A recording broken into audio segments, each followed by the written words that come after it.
वाहिगुरु जी का खालसा वाहिगुरु जी की फतेह। Welcome back to your YouTube channel Kavneer academy. My name is Simranjot and I am teaching you maths. तो आप already जानते हैं कि हम कर रहे हैं एनसीईआरटी का solution of class 9th and 10th। तो आज हम जो वीडियो बनाने जा रहे हैं that is for class 10th। जो हमारी प्रीवियस वीडियो थी that was at the examples before the exercise 10.2। तो आज हम शुरू करने जा रहे हैं एक्सरसाइज 10.2 के रिलेटेड। जिसको भी ये मेरी वीडियो पहली बार देखने को मिल रही है, आप मेरे चैनल को सब्सक्राइब जरूर कीजिए और लाइक जरूर किया कीजिए, वीडियो शेयर जरूर कर दीजिए अगर आपको अच्छी लगेगी तो। और अगर वो प्रीवियस कुछ जानना चाहते हैं इस चैप्टर के रिलेटेड, क्या इंट्रोडक्शन मैंने करवाई, पिछली एक्सरसाइज क्या थी, तो आप मेरी जो प्रीवियस वीडियो है उसमें मैंने प्लेलिस्ट भी बना रहा हूँ। तो आप मुझे चैनल पे सब्सक्राइब करके चैनल विजिट कीजिए, वहां पे आपको प्लेलिस्ट मिल जाएगी इसके रिलेटेड। ओके, फिर भी अगर आप नहीं ढूंढ पाएंगे तो आप मुझे इस नंबर पे मैसेज कर दीजिए, I will send you the link of that. तो ज्यादा समय ना बर्बाद करते हुए आज हम अपनी वीडियो जो है स्टार्ट करने जा रहे हैं। तो let us start the first question of this exercise. I will speak it out and you will note it down. तो हमारा जो फर्स्ट क्वेश्चन है वो क्या है? From a point Q the length of the tangent to a circle is 24 centimetre and the distance of Q from the centre is 25 centimetre. The radius of the circle is. तो एक Q point है, उस point से tangent बनाई गई है, जो tangent एक सर्कल पे बनाई गई है, दैट इज उसकी टेंजेंट की लेंथ कितनी है? 24 centimetre and the distance of Q from the centre is 25 centimetre. तो यहां से पता चल रहा है कि Q पॉइंट है तो ऑब्वियसली बाहर है, इसलिए उसका सेंटर से डिस्टेंस है जो 25 सेंटीमीटर बताया जा रहा है। रेडियस गिवन नहीं है, तो रेडियस इसका मतलब क्या हुआ कि Q पॉइंट है जो है वो रेडियस तो नहीं है, सर्कल के ऊपर तो नहीं है। ओके, तो अब हम क्या करेंगे, जैसे उन्होंने बताया कि first of all we need to draw a circle. ठीक है, फिगर बना लेनी बहुत जरूरी होती है। फिगर से क्या होता है, आपको थोड़ा इजी हो जाता है कि हमने करना क्या है एक्चुअल में। From the point Q the length of the tangent is 24 centimetre. तो ये सेंटर ऑफ सर्कल O है और एक टेंजेंट है, Q पॉइंट है बाहर कहीं, यहाँ पे लगा लो। तो वहां से एक टेंजेंट बनाई गई है इसको टच करती हुई। तो हो सकता थोड़ी ये मेरे से डबल टच हो गई, तो आपने सिंगल टच ही शो करना है। ठीक है, यहाँ पे सपोज करो हुई है टच, सिंगल टच शो करना होता है, स्केल से आपका इजीली बन जाएगा। The distance of Q from the centre is 25 centimetre. Centre से उसका डिस्टेंस कितना है Q का? 25 सेंटीमीटर और ये 24 दिया हुआ है। रेडियस ऑफ द सर्कल हमने फाइंड आउट करना है। हमें जो अब तक हमने थ्योरम्स पढ़ी है उसके अकॉर्डिंगली जो पॉइंट ऑफ कॉन्टैक्ट होता है उसको हम इसके साथ ज्वाइन करेंगे। तो ये एक्चुअल में रेडियस है। तो हम 10.1 जो थ्योरम हमने की हुई है ऑलरेडी, उसको यूज करके इसको लिख सकते हैं कि ये एंगल जो है 90 डिग्री है। तो इस पे पाइथागोरस लगा के हम इसका रेडियस फाइंड आउट कर सकते हैं। ये पॉइंट का कोई नाम नहीं दिया गया तो हम इसको P लिख लेते हैं। ठीक है, तो सॉल्व करते हैं इसको, बहुत ईजी है। इसके ऑप्शंस वैसे दिए हुए हैं, हम ऑप्शंस बाद में बोलता हूँ, पहले आप ये नोट कीजिए कि सबसे पहले क्या है, हमें क्या गिवन है इसमें इन द फिगर। ये हमारा फर्स्ट क्वेश्चन है तो सॉल्यूशन भी फर्स्ट का ही है। In the figure PQ is the tangent to the circle. PQ tangent है और PQ की लेंथ कितनी है? 24 सेंटीमीटर। OQ कितना है? 25 centimetre and OP is the radius. Therefore यहां पे आपने क्या लिखना है? बाय द थ्योरम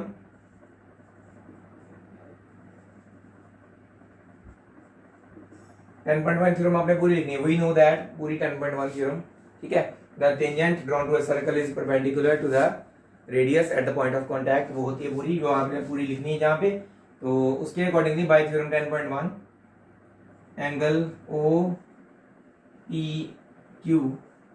जो है वो 90 डिग्री है। ठीक है, therefore in triangle OPQ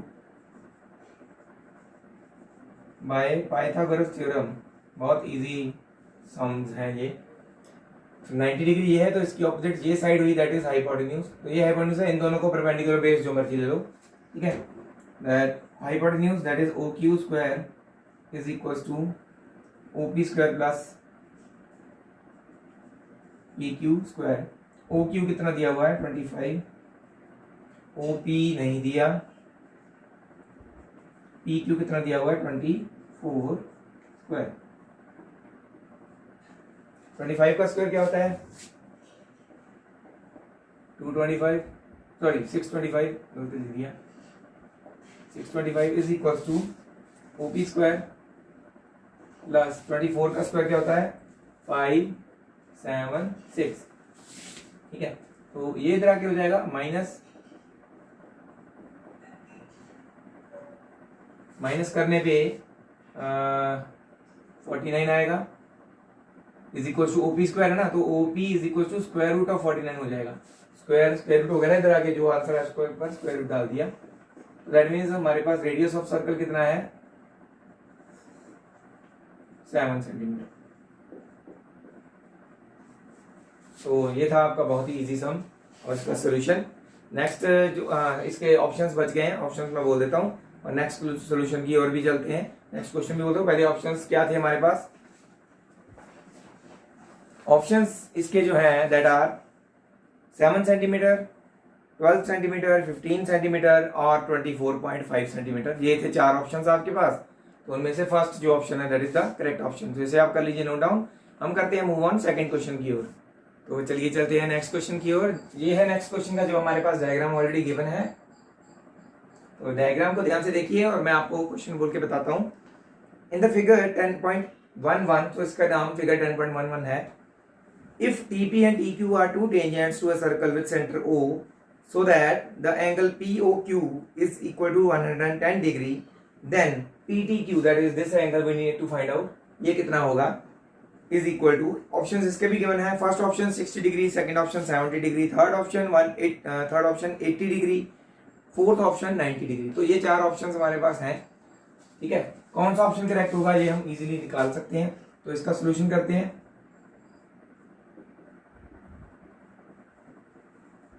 In the figure, TP and TQ are tangents, ये tangents है। Therefore यहाँ पे भी वही थ्योरम लगेगी 10.2, थ्योरम 10.2 सॉरी 10.1। 10.1 थ्योरम क्या कहती है कि ये परपेंडिकुलर होते हैं। बाय थ्योरम 10.1 थ्योरम लिखना भूल गया था मैं। तो थ्योरम 10.1 के अकॉर्डिंगली क्या है, एंगल TPO और एंगल TQO दोनों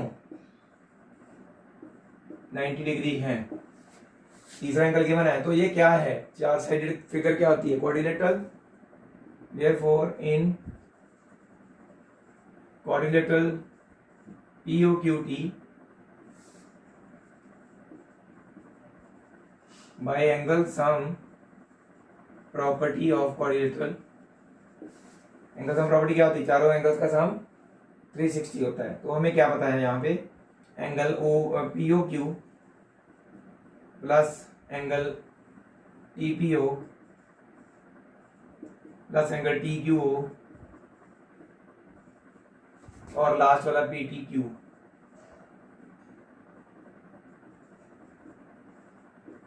चारों एंगल्स का सम 360 होगा। तो POQ हमें दिया हुआ ऑलरेडी 110, TPO और TQO दोनों 90 हैं। ये वाला निकालना है हमने। ओके, 90 प्लस 90 180, 180 प्लस 100 कर दिया 280, 290 आ गया। ओके, दैट मीन्स PTQ कैसे निकलेगा, 290 आया जो उधर जाके हो जाएगा माइनस करने पे क्या एंगल क्या आया, दैट इज 70। तो ये आपका एंगल यहाँ से वैसे क्लियर ये होता है कि जब ऐसे फिगर बनी हो ना, 2 टेंजेंट्स ड्रॉन है, दैट मींस इनके जो ये वाले ऑपोजिट एंगल्स है ना, दैट आर सप्लीमेंट्री। तो ये भी एक चीज क्लियर हो रही है, क्योंकि ये दोनों तो 90 है, 180 बन रहा है, तो ये दोनों का सम भी 180 ही होगा। तो यहाँ से भी ये भी क्लियर हो रहा है कि ये दोनों एंगल्स का सम 180 होता है, ये सप्लीमेंट्री एंगल्स होते हैं, तो वैसे भी निकल सकता है। ठीक है, तो होपफुली आपको ये समझ आ गया होगा जो मैंने करवाया है, और इसे आप कर लीजिए नोट डाउन। नेक्स्ट क्वेश्चन की ओर मूव ऑन करते हैं। चलिए मूव ऑन करते हैं थर्ड क्वेश्चन पे। थर्ड क्वेश्चन का एक चीज आप ध्यान से सुने कि इसमें एक चीज बताई गई है, inclined to each other, that means वो टेंजेंट्स की बात कर रहे हैं। वो चीज असल में क्या है मैं आपको बताऊंगा, ध्यान से समझना उसको। ठीक है, if tangents PA and PB from a point P to a circle with centre O are inclined to each other at an angle of 80 degree then angle POA is equal to कितना है। ये इसके भी option हमारे पास हैं। तो पहले तो डायग्राम बनाते हैं। PA और PB की बात करें, दैट मींस आउटसाइड जो पॉइंट है टेंजेंट्स जैसे बन रही है वो आउटसाइड पॉइंट कौन सा है, P पॉइंट है। तो ये एक चीज हमें पता होनी चाहिए। अंदाजा जो है ना वो भी एक मायने रखता है कि हम क्या चीज बनाना चाहते हैं और किससे क्या बनी होगी। ठीक है, B is the outside point here. तो मेरी जो टेंजेंट्स है देखो ना, दो पॉइंट्स पे टच हो रही है, तो आपने थोड़ा ध्यान से बनाना है क्योंकि आपके पास तो स्केल वगैरह होगा ना, तो मेरे पास ऐसे बना रहा हूं मैं, तो थोड़ा सा फर्क पड़ जाता है। ठीक है, तो सपोज यहाँ पे पॉइंट ऑफ कांटेक्ट है, दो पॉइंट्स हमारे पास, ये बन गई PA, ये बन गई PB। तो आपने ध्यान से बनाना, एक पॉइंट पे टच होती हो। नेक्स्ट उन्होंने क्या बोला है, are inclined to each other, tangents are inclined to each other. इसका मतलब क्या है, उन दोनों के बीच में जो एंगल है, मतलब कि एक टेंजेंट्स जो आपस में बनी हुई है वहां से उन दोनों के बीच में जो एंगल है दैट इज 80 डिग्री, वो हमें 80 डिग्री गिवन है। हमने एंगल कौन सा फाइंड आउट करना है, इसका जो सेंटर है वो हमें दिया हुआ है, तो एक ऑब्वियसली इसको हम जोड़ेंगे तो सही, जोड़ना तो है क्योंकि एंगल्स इसके पूछे गए हैं, तो that means you have to join it, इसके रिलेटेड बात हुई है। ठीक है, POA एंगल पूछा गया है, तो इसका मतलब क्या है, ये ज्वाइंट है, ये ज्वाइंट है। ओके, तो ये चीज जो है, ये एंगल हमने फाइंड आउट करना है। तो इसका मतलब क्या हुआ कि हमें पहले तो ये एंगल पूरा पता होना चाहिए, या फिर पूरा भी अगर नहीं पता हो तो हमें एटलीस्ट ये एंगल पता हो। ये तो पता ही है 90, तीसरा एंगल निकाल लेंगे बाय एंगल्स एंड प्रॉपर्टी, अलग अलग तरीके हैं इसको निकालने के, तो वो आप डिसाइड कर सकते हैं आप कौन से तरीके से करना चाहते हैं, अलग अलग तरीके हैं। ठीक है, ये भी हो सकता है जो हमने अभी प्रूव किया, दो एंगल्स जो है ऑपोजिट वो सप्लीमेंट्री होते हैं, ये 80 है तो ये ऑब्वियसली पूरा एंगल 100 होगा। ठीक है, और ये एंगल्स इसके हाफ भी होते हैं, ये जो लाइन ड्रॉ है ना, ये इसको एंगल को हाफ में तोड़ रही होती है, ब्रेक हाफ में ब्रेक डाउन करती है, तो ये भी प्रूव करना है हमने अभी। ठीक है, ये भी हो जाएगा। तो चलिए मूव ऑन करते हैं ना, इसके सम को सॉल्व करते हैं। ये हमारा थर्ड सम है, थर्ड है कि fourth, I think so third है, या इट्स थर्ड सम के भी ऑप्शंस हैं हमारे पास, तो वो हम बाद में डिस्कस करते हैं। सॉल्यूशन की चलते हैं, तो मैं कैसे सॉल्व करने वाला हूं इसको वो देखिए आप। सबसे पहले इन दोनों ट्रायंगल्स को हम क्या कॉन्ग्रुएंट प्रूव कर सकते हैं, तो हमारे पास ये एंगल तो है, कॉन्ग्रुएंट प्रूव किया जा सकता है क्या, यस वी कैन। पहले तो लिखें in the figure PA and PB are tangents, क्योंकि हमने इनको कॉन्ग्रुएंट प्रूव करना है, तो बाय द थ्योरम 10.2 हम इन दोनों को इक्वल लिखना, हमें इन दोनों को इक्वल लिखना चाहिए। ठीक है, ये दोनों PA एंड PB इक्वल लिखेंगे, और 10.1 के अकॉर्डिंगली हमें ये 90 डिग्री भी चाहिए, ये भी चाहिए। ओके, तो लेट्स डू इट। वैसे 90 डिग्री की शायद जरूरत ना भी पड़े, पर फिर भी कर लेते हैं। ठीक है, by PA and PB are tangents, therefore we know that, यहाँ पे आपने वो वाली थ्योरम लिखनी है पूरी 10.1, और 10.1 थ्योरम लिख के आप लिख सकते हैं PAO and PBO both are 90 degree, therefore PAO and PBO both are equal to 90 degree, दोनों हो गए। ऑल्सो वी नो दैट, अब दूसरा क्या हम जानते हैं, वो हम जानते हैं थ्योरम 10.2, बाहरले किसी पॉइंट से हम टेंजेंट्स बनाते हैं तो टेंजेंट्स की लेंथ बराबर होती है, PA और PB बराबर होते हैं, ये 10.2 बोलती है। तो इससे क्या होगा, PA इक्वल टू PB लिख लेंगे। अब ट्रायंगल्स को कॉन्ग्रुएंट प्रूव करना इजी हो जाएगा। Now in triangle PAO and triangle PBO, तीनों साइड्स इक्वल है, देखो ध्यान से, PA और PB इक्वल है, OA और OB रेडियस ऑफ सर्कल होने के कारण दोनों इक्वल हैं, OP दोनों कॉमन साइड्स हैं। PA is equal to PB proved above.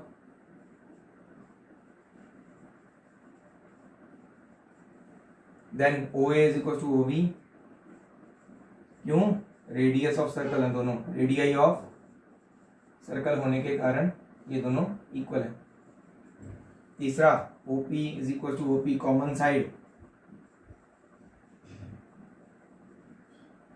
Therefore triangle PAO by, वो भी लिखना कौन सी, by SSS congruency rule, triangle PAO is congruent to triangle PBO, दोनों कॉन्ग्रुएंट हो गए। तो हम इन दोनों को कॉन्ग्रुएंट प्रूव करने का फायदा क्या हुआ, हम APO और APO की जरूरत ही नहीं है, POA एंड POB दोनों को इक्वल लिख सकते हैं। POA is equal to POB। अच्छा, इनको इक्वल लिखने का फायदा क्या हुआ वो भी हम डिस्कस करते हैं बाय CPCT, ठीक है, corresponding parts of congruent triangles. तो ये PAO और POB दोनों एंगल्स बराबर हो गए, ये दोनों एंगल्स बराबर हैं, okay.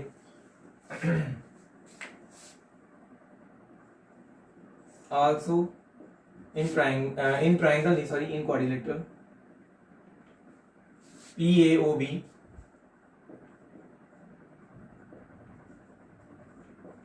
by angle sum property of quadrilateral की एंगल सम प्रॉपर्टी, सारे एंगल्स का सम 180 और 360 होता है। Angle PAO plus angle OAB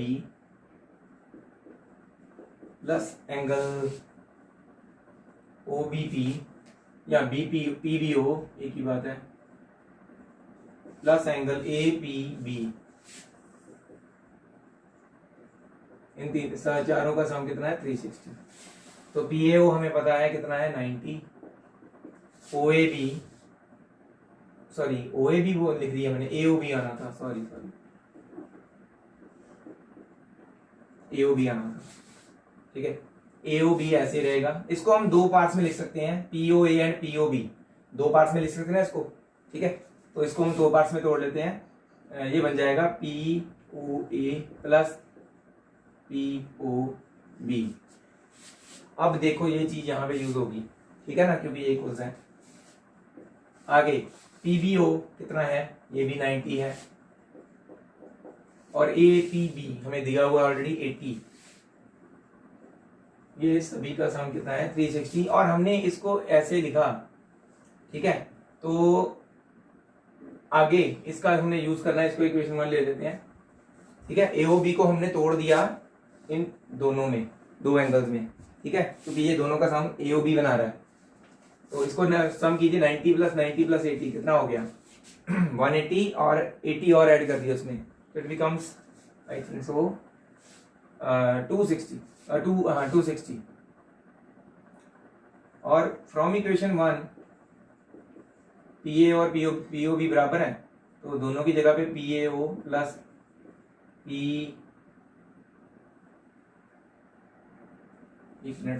POA, हाँ POA दोनों की जगह आ जाएगा, इज इक्वल टू 360 माइनस 260, ये सभी का ऐड उधर होके 360 से माइनस हो जाएगा। 2 times of POA that comes out to be 100, and single times of POA that comes out to be half of 100, that means 2 इधर आके डिवाइड हो जाएगा, so we will have 50 degree. तो ऑप्शंस जो है वो क्या है हमारे पास, इस क्वेश्चन के ऑप्शंस क्या है, first option 50 degree, second option 60 degree, third option 70 degree, fourth option 80 degree. तो first option is the correct option. So यहीं से आपको क्लियर हो गया होगा। ऑप्शंस नहीं भी आए, अगर सम आ सकता है आपको, तो आपने कैसे सॉल्व करना है, जैसे मैंने किया, इसे कर लीजिए नोट डाउन। एक और सम करते हैं, आई थिंक जो हमारी वीडियो है हम ज्यादा बड़ी ना बनाते हुए थोड़े पार्ट्स में कर लेते हैं, ताकि आप बोर भी ना हो और सारे सम्स भी हो जाए, ठीक है। इसे कर लीजिए नोट डाउन। एक आध क्वेश्चन और देखते हैं हमारा, ठीक है। तो जो नेक्स्ट हमारा क्वेश्चन है, that is the fourth question of this exercise, और ये क्वेश्चन बहुत ही इजी क्वेश्चन है। एक डायग्राम बना के आपके लिए मैं छोड़ दूंगा, ये आप खुद भी सॉल्व कर लेंगे, बहुत ही इजी है, मैं बता भी दूंगा एक्चुअल में कैसे करना है। आपने जस्ट क्या करना है, इसमें वर्डिंग्स लिखनी है, ठीक है। तो आपकी प्रैक्टिस भी साथ में होती रहेगी, हमने लिखना कैसे है, ठीक है। तो हाँ, क्या है फोर्थ क्वेश्चन, बहुत इजी क्वेश्चन है। Prove that the tangents drawn at the ends of a diameter of a circle are parallel. तो ये प्रूव करना है कि जो डायमीटर के एंड पॉइंट्स होते हैं वहां पे अगर टेंजेंट्स बनाई जाएं तो वो दोनों टेंजेंट्स आपस में पैरेलल होती हैं, ये प्रूव करना है हमने। तो कोई भी एक सर्कल बना लो, किसी भी रेडियस का, छोटा बना लो बड़ा बना लो, वो आपकी इच्छा है। आपने क्या करना है कि यहाँ पे एक डायमीटर ड्रॉ कर लेना है इस सेंटर से पास करता हुआ। तो उसके दो एंड पॉइंट्स होंगे, एक ये होगा एक ये होगा। इन एंड पॉइंट्स पे आपने बनानी है टेंजेंट्स। तो आप क्या करेंगे, एक सीधा ऐसे स्केल रख के सीधी लाइन मारेंगे जहां पे इस पॉइंट पे टच करके जाता हो बस, ठीक है। यहाँ पे ड्रॉ कर दी और एक यहाँ पे कर देनी है, दोनों पे टेंजेंट्स ड्रॉ कर दी मैंने। दिखने पे पैरेलल लग रही है बट हमने क्या करना है, इसको प्रूव करना है। तो हम लिख लेते हैं पी क्यू और एक आर एस, दो टेंजेंट्स बनाई गई हैं, ठीक है। आपने क्या करना है, जस्ट थ्योरम 10.1 यूज करनी है। By theorem 10.1 we know that tangents are perpendicular to the point of contact at the radius. Radius से जो ऐसे, हाँ, डायमीटर पूरा बना हुआ है तो हाफ पोर्शन तो रेडियस होता है ना, तो इसका मतलब ये 90 डिग्री होगा। तो इसको कोई पॉइंट ले लो आप, इसको ए ले लो, इसको बी ले लो, A B is the diameter. तो angle P B O will be 90 degree by theorem 10.1। Also we can say angle R A O also 90 degree. तो अगर ये दोनों एंगल्स 90 डिग्री हैं और ये दोनों एंगल्स इक्वल भी हैं, क्योंकि दोनों बोथ 90 हैं और दोनों इक्वल हैं, they are alternate also. If the alternate angles are equal then the lines are parallel. तो हमने लाइंस एंड एंगल्स चैप्टर में 9th क्लास में ऑलरेडी किया हुआ है कि जो पैरेलल लाइंस की हमने की थी, converse of alternate angles axiom, वो यहाँ पे यूज हो रही है कि अगर उसके ये एंगल्स जो है ऑल्टरनेट एंगल्स अगर वो इक्वल हैं, then by using the converse of alternate angles axiom, transversal को छोड़ के जो दो लाइंस को वो टच कर रही है, वो दो लाइंस जो होती हैं वो पैरेलल होती हैं। तो ये आपने खुद करना है, बहुत ही इजी क्वेश्चन है। अगर फिर भी आपसे नहीं हो पा रहा होगा तो आप मुझसे पूछ सकते हैं मेरे नंबर पे मैसेज करके, ठीक है। तो ऐसे ही आपने मुझे फॉलो करते रहना है और इजी वे में आपको बनाता रहूंगा ताकि मैथ्स जो है आपके लिए बहुत इजी सब्जेक्ट बन जाए। तो बहुत इजी सब्जेक्ट है भी एक्चुअल में, बस क्या है कि जस्ट एक डराया जाता है ना शुरू से, maths is very difficult, you have to do it again and again. You don't have to do it again and again, you are using maths daily in your life without knowing. आप बिना जाने maths को आप daily life में use करते हो। आप कुछ बाय करने जाते हो तो आपको बताया जाता है क्या कि आपने इसको कैलकुलेटर पे ऐड करना है, या कॉपी दी जाती है क्या? नहीं, आप अपने माइंड में कैलकुलेशन करते हो, ऐड करना है। चाहे आपने एक चीज ली तो आप क्या करते हो, 10 चीजें वैसी क्या होंगी, आपने 10 के साथ मल्टीप्लाई करके उसका आंसर निकाल दें। तो मैथमेटिक्स तो आप निकालते हैं, यूज करते हैं, डेली लाइफ में बहुत यूज करते हैं। तो जो चीज डेली लाइफ में यूज हो रही है वो कैसे डिफिकल्ट हो सकती है? इसीलिए मैं आपको बोलता हूँ maths is not difficult, you have just have to क्या कहते हैं कि आपको जोड़ना पड़ेगा इसको रियल लाइफ के साथ। मैथ्स तो ऐसे हो जाएगा बहुत आसानी से। तो ऐसे मुझे फॉलो करते रहना है और मेरी वीडियो को अगर आपको अच्छी लगे तो शेयर जरूर किया कीजिए, ठीक है। फॉलो तो आप कर ही रहे हैं और सब्सक्राइब जो है जो ज़्यादा लेके आए मेरे लिए, ताकि मेरी जो मेहनत है वो सफल हो जाए। मेरे सब्सक्राइबर्स अभी बहुत पीछे हैं, तो आपकी हेल्प की बहुत ज़रूरत है मुझे। Thank you very much again, आप मुझे सपोर्ट करते रहिए। वाहिगुरु जी का खालसा, वाहिगुरु जी की फतेह।